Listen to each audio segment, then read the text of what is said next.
Pourquoi certains producteurs, en n'étant même pas vraiment meilleurs techniquement que toi, arrivent presque systématiquement à se retrouver dans les bons projets, avec les bons artistes et au bon moment? Alors que toi, même en produisant beaucoup et même en envoyant régulièrement, t'as cette sensation que rien ne s'ouvre vraiment, que tout est lent, compliqué et que t'es toujours en dehors de l'industrie. Le problème, contrairement à ce que tu penses, c'est presque jamais ton niveau. C'est pas même réellement ton réseau. Et c'est justement ce qui va peut-être te bloquer et ce qui bloque beaucoup de compositeurs, parce qu'ils passent du temps à produire plus, à contacter plus de personnes pour essayer de faire connaître leur musique, en pensant que c'est une question d'intensité, d'action, alors que c'est une question de compréhension d'industrie. Le vrai souci, c'est probablement plutôt que tu comprends pas comment les opportunités circulent dans ce milieu. Et tant que tu vois ce système comme quelque chose de simple, direct et accessible à tout le monde, eh bien tu vas continuer à jouer avec des règles du jeu qui n'existent pas. La première chose que tu dois comprendre, c'est que les opportunités dans la musique ne circulent pas de manière ouverte, transparente et méritocratique. C'est pas un monde où chacun envoie ses prods et celui qui fait la meilleure prod va voir sa prod être sélectionnée.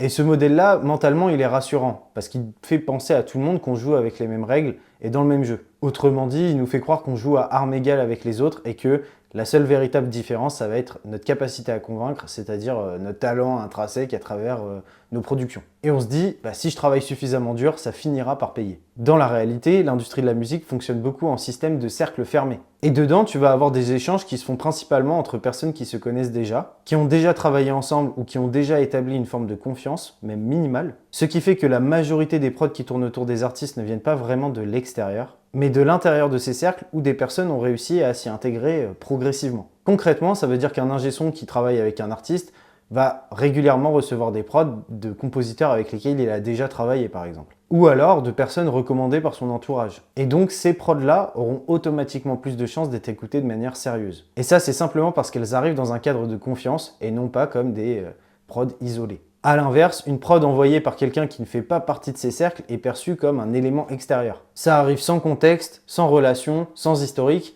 et ça crée évidemment beaucoup plus de friction dès le départ. Le deuxième problème, c'est que tu cherches probablement à atteindre les artistes, comme si c'était eux la porte d'entrée du système. Alors qu'en réalité, ils sont presque toujours le dernier maillon d'une chaîne beaucoup plus large, qui est elle structurée autour d'un environnement de travail. Un artiste, surtout à haut niveau, on parle des mecs vers lesquels tu aimerais placer, il fonctionne jamais réellement seul. Il est entouré et il a des habitudes. Ça peut être un ingé son avec qui il construit tous ses morceaux, des fois d'un directeur artistique avec lequel il oriente tous ses projets, et souvent d'un cercle de producteurs qui sont déjà intégrés dans son processus parce que ça fait longtemps qu'ils travaillent ensemble. Et ça veut surtout dire que les prods ne vont pas circuler vers lui de manière directe. Elles vont circuler à travers son écosystème. Et pour moi, c'est là où tu as la plupart des producteurs qui se trompent. Parce qu'ils concentrent tous leurs efforts sur la mauvaise cible, entre guillemets. Ils cherchent à envoyer des emails, ou à rentrer en contact, ou à, envoyer des DM directement à l'artiste. Alors que cet artiste, il est déjà surblindé de sollicitations, et en plus, il a des protections, des genres de filtres à travers ses équipes, justement, qui vont être là pour lui garantir une certaine paix, et surtout pour lui garantir un certain éloignement par rapport aux sollicitations qu'il peut recevoir en continu. Alors que si cette même prod, elle arrive via son ingé son avec lequel il travaille tous les jours, elle est immédiatement perçue différemment. Non pas parce qu'elle est meilleure, mais parce qu'elle arrive au bon endroit, au bon moment, et du coup avec un minimum de légitimité. Alors qu'est-ce que ça veut dire pour toi? Ça veut dire que tu as un travail à faire sur tes points d'entrée. Tu vas avoir un point d'entrée beaucoup plus intéressant en essayant de passer par l'ingé son. Et tu vas me dire, oui, ok d'accord, mais l'ingé son, comment est-ce que je fais pour faire en sorte d'avoir une confiance avec lui, de développer une relation avec lui, et comment je fais en sorte que il ait un intérêt aussi à proposer ce que moi je fais. Alors il y a deux choses. Déjà évidemment, première chose, c'est la qualité de ta musique. Si tu as une musique qui n'est pas qualitative, si ça fait, désolé les gars, mais si ça fait 6 mois que tu fais des prods et que tu te prends pour Dr Dre, ça risque d'être compliqué parce que quand on a de l'expérience et que ça fait des années qu'on est dans ce milieu, on entend très vite qui fait des prods depuis 6 mois et qui en fait depuis 10 ans. Et le fléau là-dedans, c'est que c'est très facile d'arriver à faire des bonnes prods en 6 mois. C'est très très simple. Par contre, de masteriser ton art, là, ça prend des années. Et cette différence fait que, pour quelqu'un qui a plus d'expérience, comme un ingé son qui va recevoir des prods tous les jours, ça va forcément se ressentir, il va forcément l'entendre. Il y a des détails qui font toute la différence.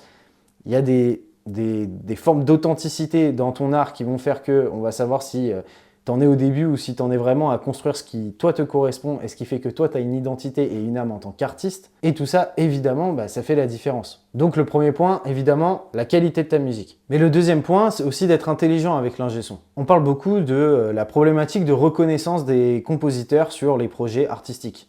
Les projets d'artiste-interprète. Il faut se dire que oui, en effet, c'est vrai, il y a un vrai souci au niveau de ça, surtout en France comme on peut le voir, mais il y a une personne qui va être encore moins reconnue que nous, qui va encore plus être mise de côté, alors que c'est probablement le maillon le plus important de l'histoire, c'est l'ingé son. Et ce qui fait à travers ça que souvent le travail des ingé sons est complètement dévalorisé, notamment monétairement parlant. Et c'est là que toi, tu as une carte à jouer. Tu peux aller voir un ingé son en lui proposant une collaboration claire. Le but étant de lui donner un intérêt à te faire rentrer direct dans le système. Ça aura un avantage pour toi, c'est que toi, ça va changer ta position.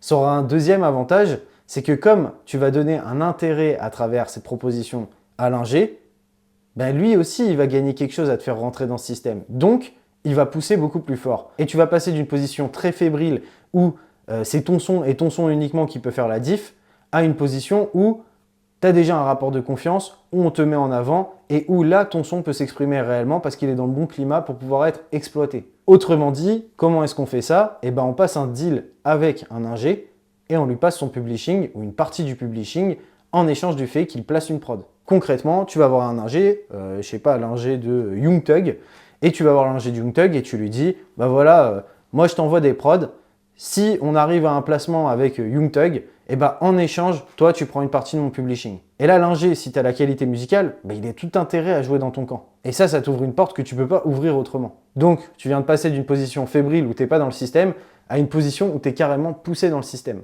Et ça change absolument tout pour pouvoir placer tes prods. Donc la différence entre les compositeurs qui avancent et les compositeurs qui stagnent, c'est pas qu'ils ont plus de talent ou plus de chance. C'est complètement faux ça. C'est que eux ne fonctionnent pas dans une logique de tentative permanente. Ils ne produisent pas en espérant que quelque chose se passe. Ils ne contactent pas non plus des artistes au hasard. Et ils ne balancent pas leurs prods en masse en espérant un retour. Ils observent plutôt les dynamiques, ils comprennent les environnements, ils identifient les bons moments, et ils se positionnent de manière cohérente dans un système qui est déjà existant.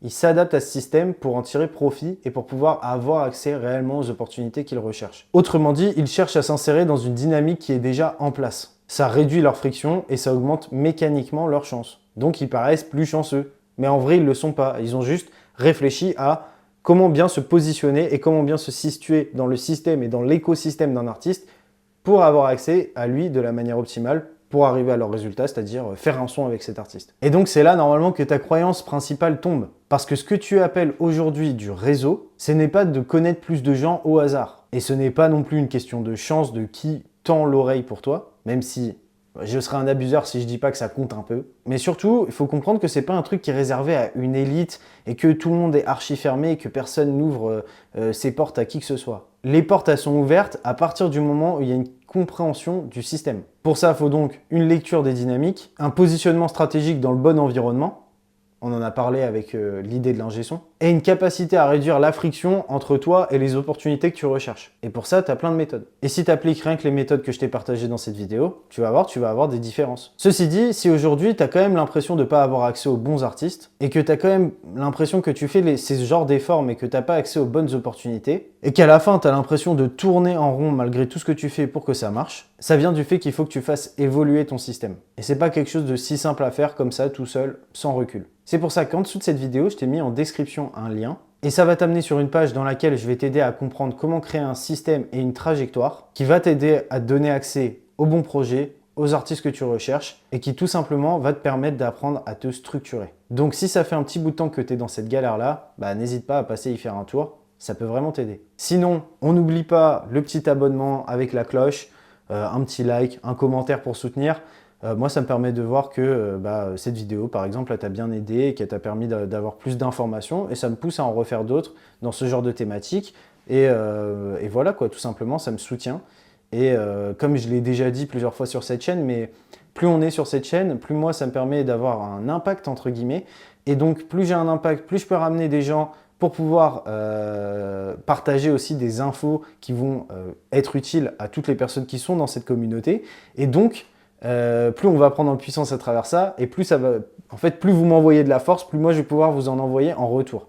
Donc ça c'est très important à prendre en compte. Je sais que pour l'instant, à l'heure actuelle où je tourne ces vidéos, je suis pas le numéro 1 de la composition en termes de stats et de vues, mais justement cette force j'en ai besoin pour pouvoir arriver à ce stade-là, et ce stade-là, il va me permettre de pouvoir changer pas mal de choses.